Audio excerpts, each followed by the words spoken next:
É muito interessante que tu conseguiu abordar várias temáticas, né, com a tua fala. E eu fiquei, assim, pensando no que tu falou a respeito de como é difícil, às vezes, para as mulheres darem o primeiro passo, né, diante de uma situação dessa, quando a gente é casado, quando a gente está namorando. E, às vezes, quando a mulher ela é mais nova, e é mais difícil ainda porque tu lida com uma maturidade que, às vezes, ela não tem vivência. E aí, isso, assim, puxou algo para mim que... Queria saber como é que tu consegues lidar, na verdade, com essas mulheres que conseguem dar o primeiro passo, mas às vezes ela volta para casa e ela volta para todo aquele contexto, de novo, de abuso psicológico, de abuso físico. E como é que tu consegues fazer com que essa mulher ela vá para frente, sabe? Para formalizar uma denúncia, para ir atrás dos direitos. Às vezes a gente fica com aquela sensação de que a gente só pode ir até aqui, né? Porque depende do outro para a gente conseguir prosseguir, para a gente ter sucesso diante de alguma...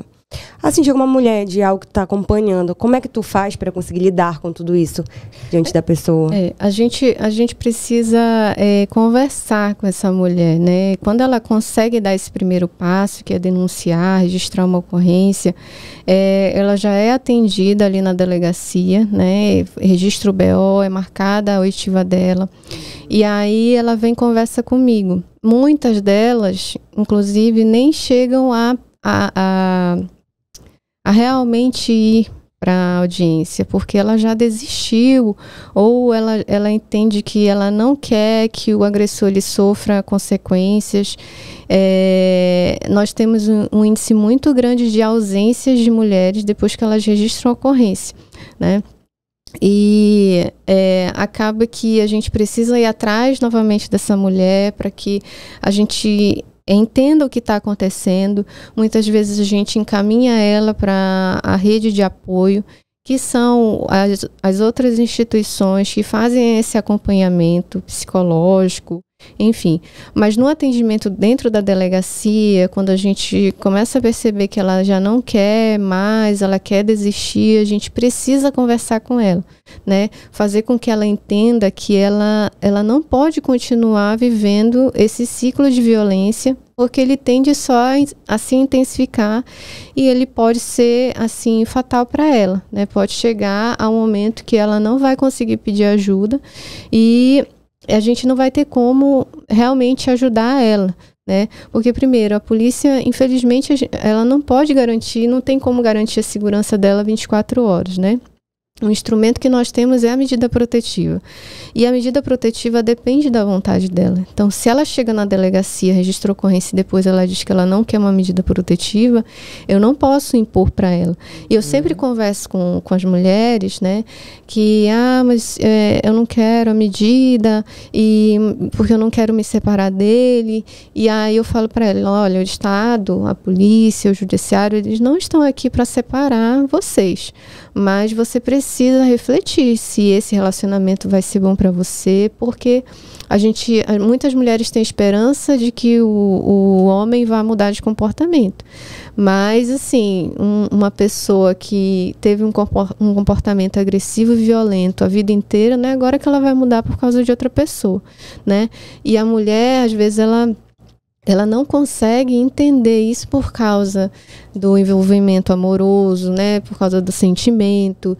E família, às vezes, também. A família pressiona. Tem a questão dos filhos, porque ela fica imaginando, meu Deus, como é que eu vou me separar desse homem e vou sustentar os filhos, vou ter que trabalhar, vou ter que correr atrás de muitas coisas, né?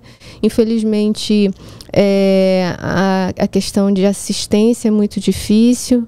A assistência pública, né, é difícil até muitas vezes a gente conseguir um abrigo para essa mulher, um acolhimento no momento de urgência, por causa da demanda e a deficiência, infelizmente, de abrigos.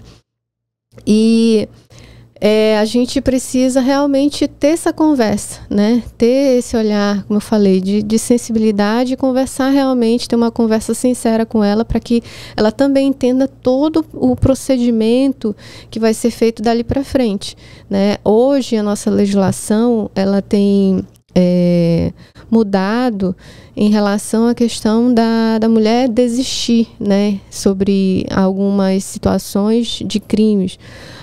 Nós tivemos uma recente alteração em relação aos crimes de ameaça, porque agora não depende mais da representação da mulher.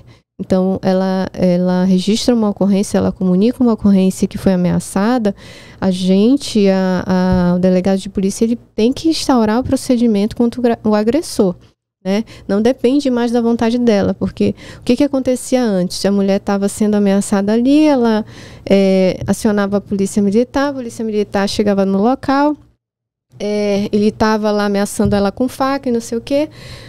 O rapaz era preso, levado para a delegacia. Quando chegava na delegacia que ela via que o agressor ia ser preso, o companheiro, ela desistia, dizia que não queria representar.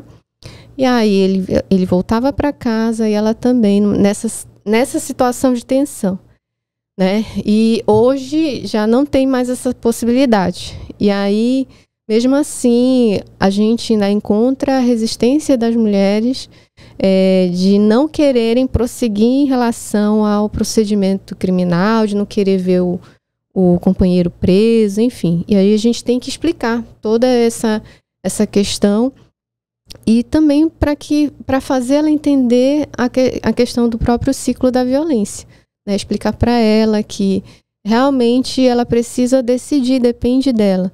A gente não quer colocar nas costas dela essa como é que eu posso dizer, essa responsabilidade, né? Mas ela precisa realmente tomar essa decisão, né? Que vai ser muito, assim, importante para o futuro dela a partir dali, né? Para que ela não seja mais uma vítima de violência.